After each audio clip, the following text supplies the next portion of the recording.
With each passing month, little James Leininger seemed to be peeling back memories of a past life. Ooh, hey. Vivid memories that scared and astonished his parents. Bruce had always said, "What kind of plane did you fly?" And he said, "A Corsair." Yeah.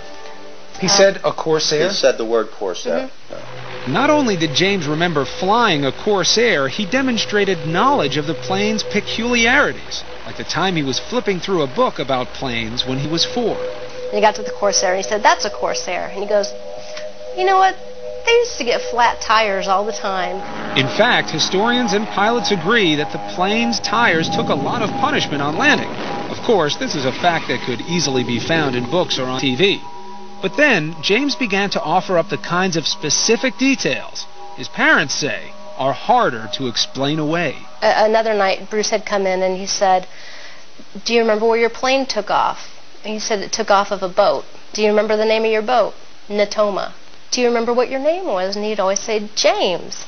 His name is James. It never really occurred to us. We thought he just wasn't understanding the question. So I said, "Do you remember any friends or anyone else that you flew with?" And he said, Jack Larson.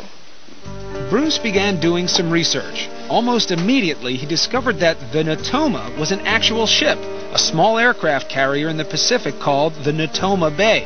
And Jack Larson, the Navy buddy little James recalled? Well, it turns out there was a pilot named Jack Larson who served aboard the Natoma Bay. In fact, he's alive and well and living in Arkansas. And it was like, holy mackerel. I mean, really, you could have poured my brains out of my ears. And I just couldn't believe it. And there were more clues. Around this time, James began signing crayon drawings and other artwork, James 3. One day I asked him why he's calling himself James 3. It was because I'm the third James.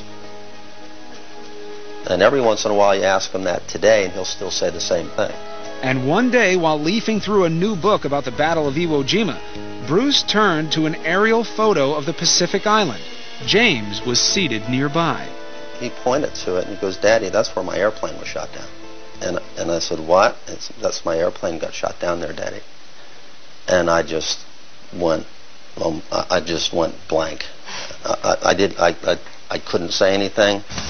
By then, Bruce had become a man possessed, searching the internet, combing through military records, and interviewing men who served aboard the Natoma Bay.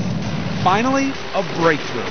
He learned that there was just one pilot from the squadron killed at Iwo Jima. That pilot, James M. Houston, Jr. Is this why little James was calling himself James 3? It just crystallized in my mind. This has to be who we're talking about. You know, my meter of skepticism was starting to go over toward belief. When little James would describe being shot down, he told of how his plane had sustained a direct hit on the engine. We had an airplane, and I said, "Well, can you show me where it was?" And he pointed right up to the front of the engine.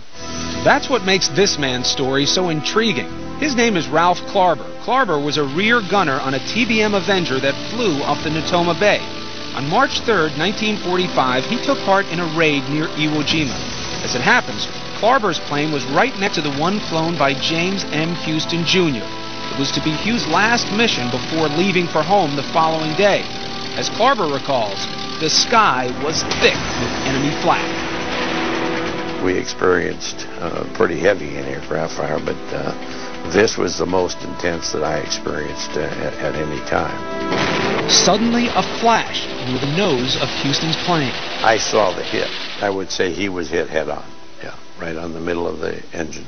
Just as little James had described it. But what do you believe now about your son James?